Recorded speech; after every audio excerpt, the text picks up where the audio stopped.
Your brand new iPhone deserves the best protection, and the iLune 3-pack screen protector plus 3-pack camera lens protector has you covered. Don't take risks with your iPhone. Click the link in the video description to shop now on Amazon. Israel launches massive new military op to seize Gazan land, as Netanyahu urged to free hostages before crushing Hamas. Israel has launched a massive new military operation to seize parts of Gaza and is beginning large-scale evacuations of civilians. But Benjamin Netanyahu has been urged that he must free the remaining 59 hostages before crushing terror group Hamas. Fresh fighting will soon be underway as Tel Aviv sends its soldiers to expand the zones it controls inside Gaza by seizing a large amount of land. The IDF has been tasked to destroy and clear the area of terrorists and terrorist infrastructure. Netanyahu has insisted military pressure was the best way to get back the remaining hostages as he repeated calls for Hamas to disarm. Israel restarted its Gaza bombing campaign on March 18 and has blocked aid getting into the Strip after the end of the first round of ceasefire hostage exchanges. Israel must prioritize getting the hostages home before eliminating with Hamas, one former ambassador has warned.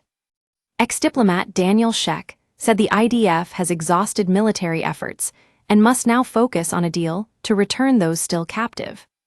Sheck argued freeing hostages who have been captive for more than 500 days through diplomatic means is more urgent than wiping out the terror group.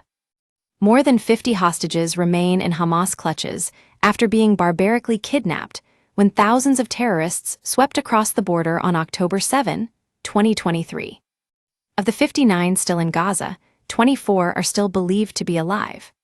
Speaking at Hostage Square in Tel Aviv, Sheck, who served as Israel's ambassador to France, insisted the release of the hostages should be Israel's #1 priority.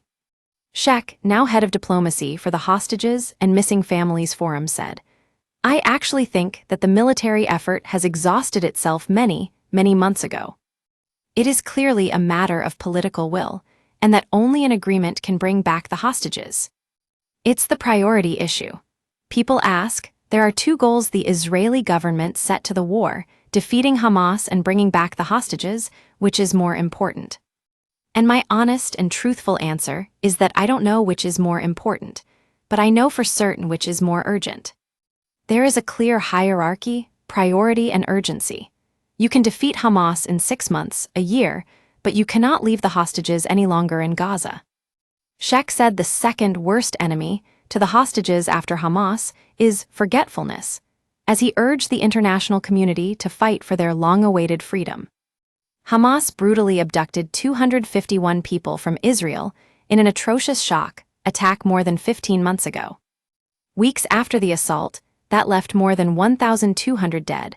105 hostages were released in a prisoner exchange deal. A further 30 were freed this year during a ceasefire.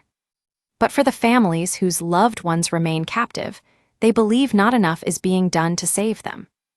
Yehuda Cohen is battling for his soldier son Nimrod, 20, to finally be brought home.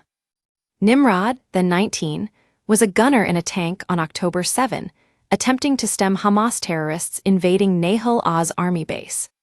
The teen was in a tank when he was captured by terrorists, with the vehicle struck by RPG fire and explosives.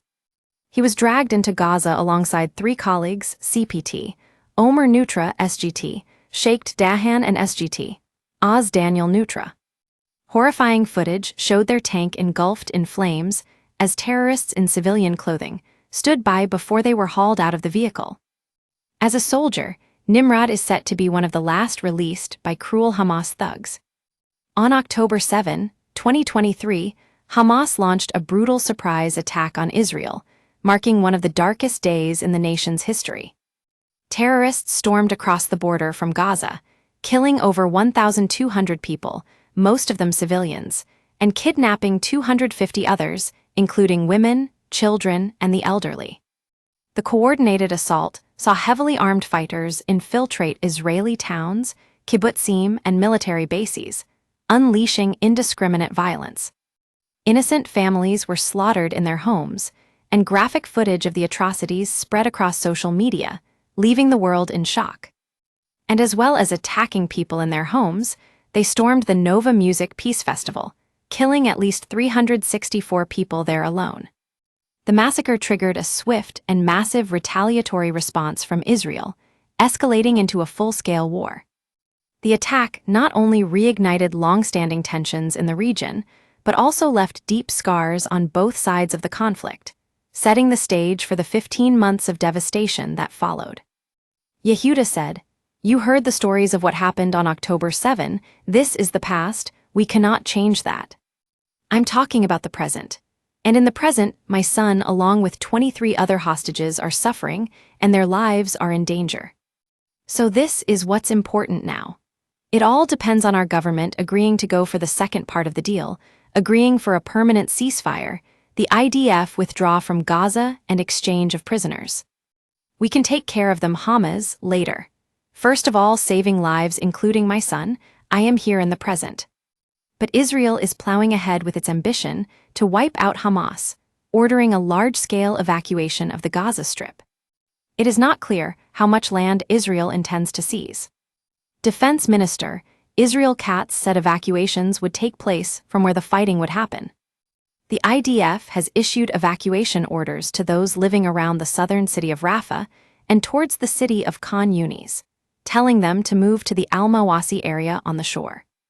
Israeli leaders are pressing on after being encouraged by signs of protest in Gaza against Hamas, which has controlled the Strip since 2007.